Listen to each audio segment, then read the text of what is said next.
Monday motivation on Tuesday, right? It feels like a Monday. It does. Do you have a case of the Mondays? I do. Yes, I have a case of Mondays also, so I got the coffee. Large cup here. It's Monday after Labor Day, and officially now summer is over, right? What's the Monday after Labor Day? Oh, true. So there was a lot of kind of do you have any kind of end of the summer rituals that you do? I just try and get outside as much as I can before it starts getting too dark at night. Yeah. So we've got a lot of things to get through today. Birthdays, announcements. We've got a motivational thing, even though it's Tuesday. Still need motivation. Mark wanted to call this the Tuesday turbulation, but I didn't. Nobody knows what that is. So yeah. There's a lot of end of the summer things last week. We had our office picnic. Yes. And this is Leah. If you don't know who Leah is, Leah Bainey, and her husband Xavier, and she and Xavier were at the office picnic last week. Yeah. With all the people who work here in the ministry network office, and then people who lead departments also throughout the district were there. And you guys were like a killer volleyball team. Crushing it. He was setting you up, and you were just right over the net. Just popping it right over the net. It was amazing. I had a road trip last week. One of the end of the summer traditions, State College, Pennsylvania, home of the Nittany Lions. David and Rachel Culbertson had me there every summer, into the summer, to speak, kind of a back to school into the summer. And the tradition is that we go to the creamery at State College, which, have you ever been there? It's a thing, the Berkey Creamery. I had Peachy Paterno ice cream. Peachy Paterno. Peachy Paterno is very good. Nice. So what are some of your favorite end of summer traditions? Labor Day weekend, did you have a good Labor Day weekend? I did. I just tried to veg out as much as possible, but I helped my sister move. So I did some labor. It was, Yeah. But it was good. You guys own a truck. I do, yeah. So you probably get those calls a lot. Hey. Yeah. People that need to pick up furniture. You're young, you're just out of college, you've got a truck. Can do it. There's a lot of your friends are moving. Yeah. So hey, let's get into this. So I've got before we say happy birthday to our friends and congratulations to our friends for some special things this week. Meet Leah Bainey. Leah is a member of the Pendel youth team here, and you've been with us for a year. Yeah, almost. Is it a year? Almost a year. January. January, started in January, and your work impacts people who come to our events in a big way, but they may never know that you are the one doing the work. So tell us a little bit about what you do. So I'm the event assistant. I do a lot with registration, just helping people through the process and getting just everything ready for the events, like flyers and all of the handouts that you get. And I do speed the light offerings too. Lots of different stuff. I work with Jess mostly to try and get everything done for the events. That's right. Jess is the administrative assistant or ministry assistant for the team here, and you are Jess's administrative assistant. So administrative assistant to the administrative assistant. Very, yes. And so round it out for us. Where did you grow up? What's your history in the Assemblies of God? I grew up right around here in New Cumberland, and I grew up at Christian Life Assembly in Camp Hill. Went to Cedar Cliff High School, which is where I met my husband. Yeah. Really? I didn't know you guys met in high school. Yeah. That's amazing. Yeah. Okay. So I went to college? Yeah, I went to Liberty University. Liberty University? Yeah. Not at AG school, but it's fine. So, and Xavier just finished up with the Marines.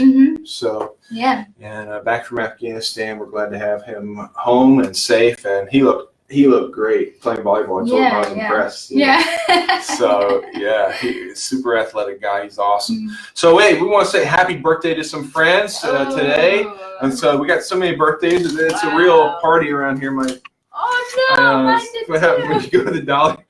You get the hats at the Dollar Tree. That can be what happens. I'm gonna try again. So that's pretty good balance. So happy birthday! Nope. We'll have to go to Walmart next time. Happy birthday, Kaylee LaSelva. Kaylee LaSelva from Ephrata, youth pastor. Happy birthday! Her husband Vinny's one of my hunting partners. So true story. Vinny, I got 2 5U tags this year. Happy birthday, Kaylee. Yeah, happy birthday to George Bowles. Yeah. George Bowles, Philadelphia, Delco. This guy went to, who was the Eagles quarterback that won the Super Bowl? Not Carson Wentz. No. I can't remember right now. If you remember, put it in the comments. But George went to and found out where he lived and went to his house. Oh my gosh. To get like donations for an event and got a signature. What? Like, yeah. He's Like just knocked straight on up the door? stalker, George Bowles. Way to go. Nice. Happy birthday, Carlos Munoz from Grace Assembly. He's one of the head kind of youth leaders there right now. Their youth pastor became the lead pastor, so now Carlos is one of the people helping to lead that. Happy birthday, Craig Cross, Lock Haven lead pastor and some of the youth ministry. And Diana Brawler, happy birthday. And her husband, youth pastors in Houston, Pennsylvania. Yes, Bub Washington, PA. Congratulations on your awesome birthday. Saturday, Daniel Lesso, also out there in Western PA. Happy birthday. And this Sunday, Hannah Hernandez. Abington, which is just outside of the great city of Philadelphia. Happy birthday, Hannah, one of our newer youth pastors. And she is there at Abington and Cornerstone Christian Fellowship. And we want to say congratulations to one of our members who ran a half marathon. Oh my gosh. First time. Been training for a couple weeks. Wow. Aaron Just Lawrence. a couple weeks? Yeah, he trained a couple weeks, yeah. Put on his Facebook that he was going to do it, and he did it. Congratulations. He actually did it. Aaron Lawrence, congratulations. He ran a marathon and didn't go to church. Well, maybe he went to church. It looked like it was on a Sunday. So congratulations. Way to go. Way to go. Good job. We got Fearless this weekend. Fearless Central registrations are looking strong, bigger than last year. Yeah. Awesome. We got Darren Poe coming in. Don't forget Fearless East next Saturday, September the 14th, and Fearless West, September 28th in Monroeville. Exciting. But what are you in youth ministry for? What keeps you in youth ministry? You may not know this about me, but I'm doing a research study on longevity and Assemblies of God youth pastors. What helps Assemblies of God youth pastors stay in the same church for 5 years or longer? And I want to hear from you. What are your secrets to success? If you've been in your same church a couple years, what helps you to be able to stay there long term? What are some of the keys? What are some of the secrets to that? Go ahead and put it in the comments. Tell us what some of the secrets are. But I will tell you, there's a lot of research out there actually on why youth pastors leave.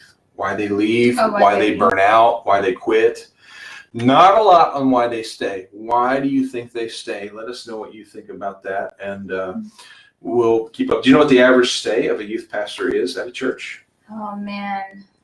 I'm talking about like you work full-time in the church. What's the average stay? Average? Yeah. I would hope it'd be longer, but maybe like 2 years. It's actually longer. It's somewhere between 3.5 to 4.5 years. There's been three different really solid quality, sociologically sound studies, and those are the numbers. But the number one reason people leave, youth pastors leave either youth ministry or they leave their church, is because of conflict with the lead pastor. Conflict with the lead pastor. And that's one of the second most reasons people leave is conflict with other pastors on the staff. And so conflict, not being able to get along with fellow staff members, is actually the number one reason that people leave youth ministry, the youth pastors leave their churches, and really speaks to the importance of relationships in ministry. And for us who are in youth ministry, it speaks to the importance of getting along well with your leader, understanding your leader, who your leader is, what they need from you. And I think we have to be really careful because there's a lot of great programming, like systems for leadership development in youth ministry. There's mentoring programs you can buy into. There's books you can read.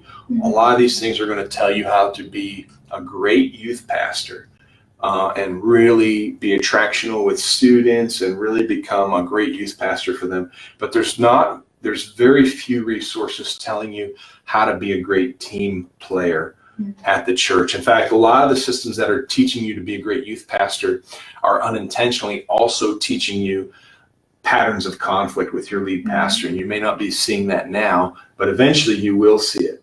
And when you do see it, it's not going to be good because it's probably been bubbling under the surface. So we got to learn how to get along. One of my great tips for trying to stay in a place is having a great relationship with my leader. And whether I agree, whether I disagree, whether I'm upset, understanding that I've not been called to lead this organization. I've been called to serve in this organization of the church, local church, the church on a district-wide kind of adaptation, wherever you find yourself. We're called to be a part of a team. And we have to understand that. And in the Assemblies of God, you went to Christian Life Assembly. Who was your pastor growing up? My youth pastor? Your pastor. Oh, Pastor Wade. Pastor Wade, and youth pastor. Maybe you had more than one. Yeah, I had a couple, but the one for the longest was Pastor Jeff. Pastor Jeff. And so even Pastor Jeff, whether Tony was there, Rob, whoever was in there, we all serve as part of a system. And you can name right away who the lead pastor was. Yeah. Because in the Assemblies of God, the local church is like the prime unit, the most important unit of the Assemblies of God. It's the agent of mission. It's where everything gets accomplished at the local level. The national office, district office, sectional officers, we all serve the local church. Yeah. The local church is the prime unit, and the ruler or the king or the president or the CEO or the pastor of the local church is the pastor, right? Yeah. And so that's never going to change. That's never going to change. In the Assemblies of God, the local church will always be the prime unit, and the lead pastor will always be the leader of that unit. And so we have to learn to be a part of that team and to serve that team. So today, I don't know where you are in your journey, where you are in youth ministry, if you have a great relationship with your lead pastor, if you're frustrated, whatever is going on, just try to check your relationships, keep them on track. Yeah. If there needs to be reconciliation, I had to go to my lead pastor more than once. I had to go to Doug Sayers when he was the youth director here more than once and say, I'm sorry, forgive me. I think I stepped out of line. I need to repent about this issue. Keep those relationships solid.